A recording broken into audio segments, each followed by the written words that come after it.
Welcome to tasty சமையல். இன்றைக்கி நம்ம பார்க்க போகிற ரெசிபி எல்லா குட்டீஸ்க்குமே ரொம்பவே ஃபேவரட்டான செஸ்வா வெஜ் நூடுல்ஸ்.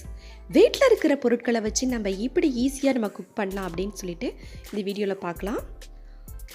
ஸ்கிப் பண்ணாமல் ஃபுல்லாக பாருங்கள். ஃபஸ்ட்டு நூடுல்ஸ்க்கு உள்ள சாஸ் எப்படி பண்ணலான்னு பார்க்கலாம். ஒரு தக்காளி இது மாதிரி நான் கட் பண்ணி வச்சுருக்கேன். 5லேருந்து 6 காய்ந்த மிளகாய் உள்ள விதையெல்லாம் நான் ரிமூவ் பண்ணிவிட்டு நான் எடுத்து ஒரு 5 நிமிஷம் நல்லா தண்ணியில் நான் குக் பண்ணி எடுத்துக்கிறேன்.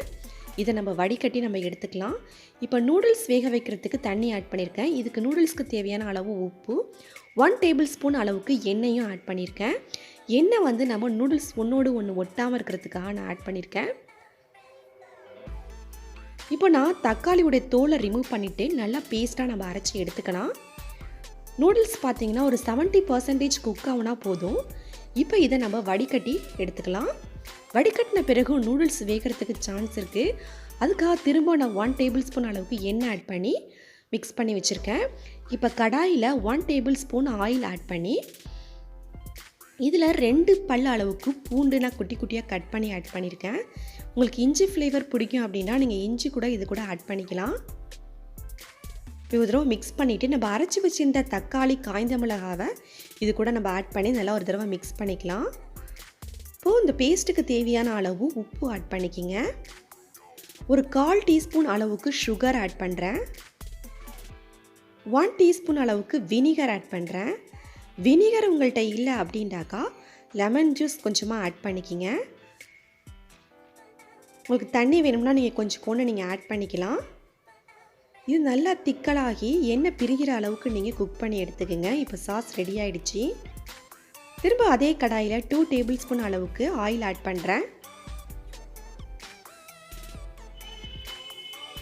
கொஞ்சமாக கட் பண்ணி வச்சுருந்த பூண்டு ஆட் பண்ணுறேன். பூண்டு வந்து ரொம்ப ஃப்ளேவராக நல்லாயிருக்கும். அதனால் நீங்கள் பூண்டு கண்டிப்பாக ஆட் பண்ணுங்கள். அப்போ தான் நல்லாயிருக்கும் டேஸ்ட்டாக. ஒரு சின்ன வெங்காயம் ஸ்லைஸாக கட் பண்ணி வச்சுருக்கேன். அது இது கூட நம்ம ஆட் பண்ணிக்கலாம்.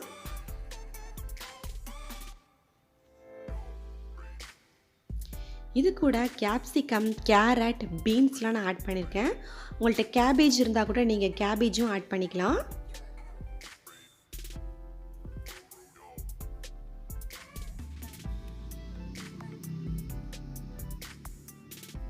இப்போ இது ஒரு தடவை நல்லா நம்ம மிக்ஸ் பண்ணிக்கலாம். தண்ணிலாம் எதுவும் ஆட் பண்ணாமல் நல்லா ஆயிலே நல்லா ஃப்ரை பண்ணுங்கள்.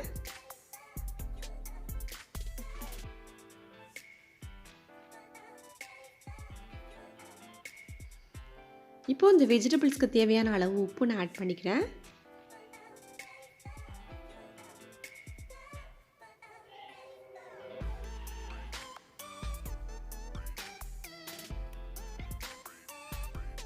ஓரளவுக்கு வெங்காயம், கேரட், கேப்சிகம்லாம் நல்லா வதங்கின பிறகு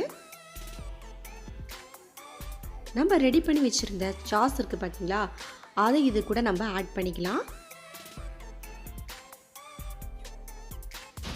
இது ஒரு தடவை நல்லா நம்ம மிக்ஸ் பண்ணிக்கலாம்.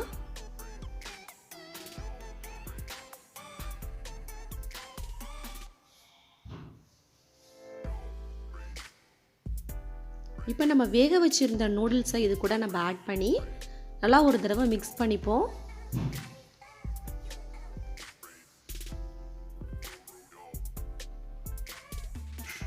நம்ம என்ன ஆட் பண்ணிக்கிறதுனால நல்லா எவ்வளோ நூடுல்ஸ் உதிரி உதிரியாக இருக்குன்னு பாருங்கள்.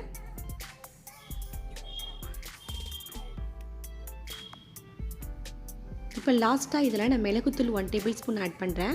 உங்களுக்கு காரத்துக்கு தகுந்த மாதிரி நீங்கள் மிளகுத்தூள் ஆட் பண்ணிக்கிங்க. இப்போ இது ஒரு தடவை நல்லா நம்ம மிக்ஸ் பண்ணிக்கலாம். அவ்வளோதான், சூப்பராக ரெடி ஆகிடுச்சு. நம்ம இப்போ சர்வ் பண்ணிடலாம்.